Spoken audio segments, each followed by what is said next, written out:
Nasa Alaska ako, may inaasikasong lawsuit. Nasa may banda kaming Aleutian Islands at naghahanda na kaming bumalik ng Anchorage diretso pa uwi.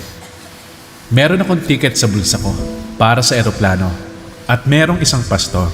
Tapos sabi niya, may alam ako, makakatipid ka. Sabi ko, paano yun? Sagot niya, sakay ako ng maliit na eroplano papunta dito. Ako nagpapalipad noon, isasakay na kita. Hindi mo na gagamitin yung ticket mo. Sa isip ko, naku, pero maraming salamat. Ayos lang, gagamitin ko na itong ticket pabalik. Kami ng kasama kong isa pang abogado. Pero nagpumilit siya, sige na, sumabay ka na. At kahit pa ayaw ng buong pagkatao ko, pumayag din ako.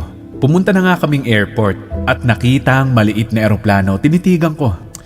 At naisip, okay naman kasi makintab. Inikutan namin.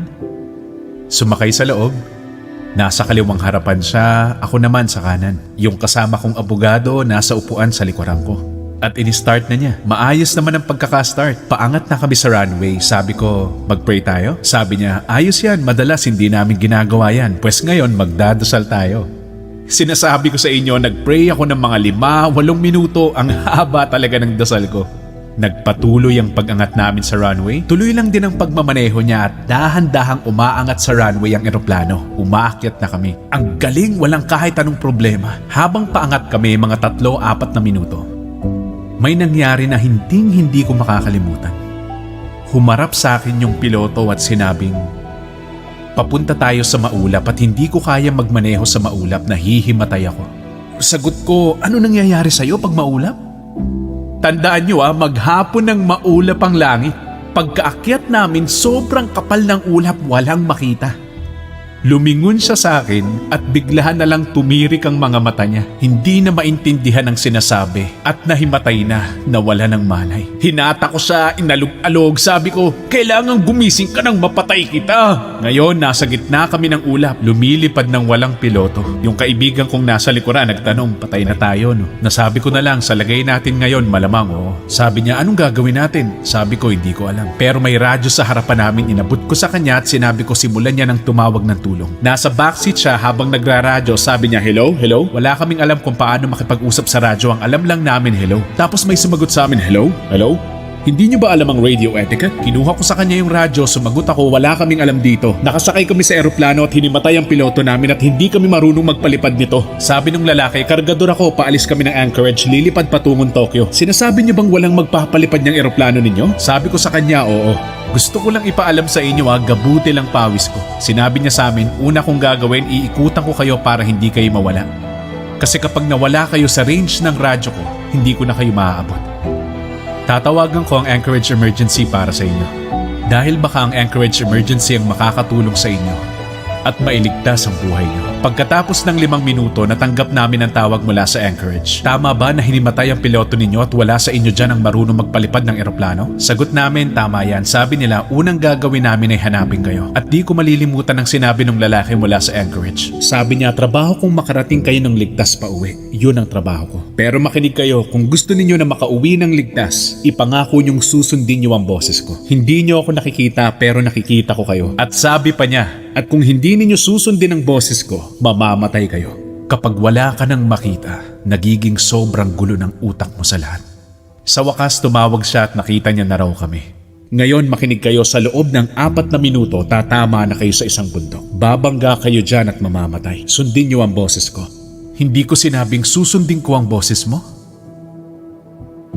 Tama ba yun? Naintindihan ko na kung wala ang boses niya, wala akong kahit na ano. At naiintindihan niyo ba kung wala ang boses ng Diyos, wala kang kahit na ano? Wala. Sa wakas, naiikot niya na kami at sinabi niyang pinahihinto niya ang buong air traffic sa paligid. Pero aabuti ng mga 1 oras at kalahati bago kami makarating ng Anchorage. Dahil sa napakasamang panahon mula doon hanggang sa Anchorage, magiging mahirap ang biyahe at sabi niya, makinig kayo sa akin, huwag niyong titingnan kung anong meron sa labas. Huwag niyong papansinin ang nangyayaring bagyo. Ang boses ko lang. Kapag sinilip ninyo ang bagyo, mamamatay kayo. Pero sasamahan ko kayo. Ngayon, dahil na-clear nila ang air traffic, may ilang mga piloto, yung mga kargador na may biyahe sa gabi, yung mga 747 nakikipag-usap na sa amin. Ipinagdarasal daw nila kami. Makakaya raw namin. Pero pakinggan lang ang boses. Yun lang ang dapat gawin. Nare-realize niyo ba na punong-puno ng boses ang isip natin at lahat ng tao sa mundo gustong kausapin tayo? At lahat ng mga taong ito gustong maging boses na magkokontrol sa atin. Pero sabi ng Diyos, gusto kong kayo ay maging isang handog na buhay. Nais kong ilagay ninyo ang inyong mga sarili sa altar at boses ko ang maging boses ninyo. Sa wakas nalampasan na namin yung napakasamang panahon pero hindi pa tapos. At bumalik ang boses at ngayon sinabi niya, aalalayan ko kayo sa paglapag. Dadalhin ko kayo sa runway. At sa dulo ng runway may mga ilaw. May makikita kayong krus. At sabi niya, huwag niyong kalilimutan ito. Ang krus, ang daan pa uwi.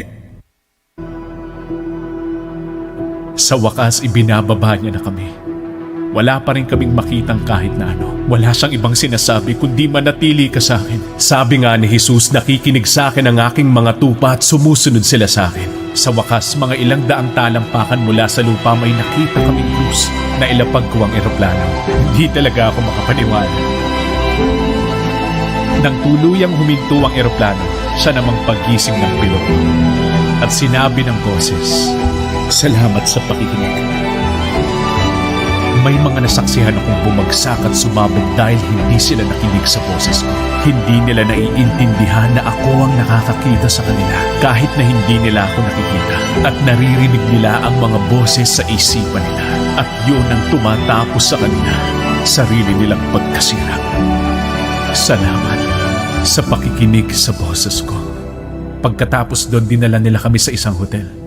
At mga 4:00 ng madaling araw may kumatok sa pintuan ko. Binuksan ko ang pinto at may mamang nakatayo doon at sinabing, hello David.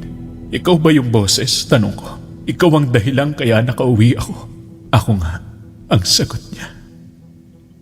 Naiisip niyo bang isang araw tatayo tayo sa harapan niya at sasabihin, ikaw ang boses na yon.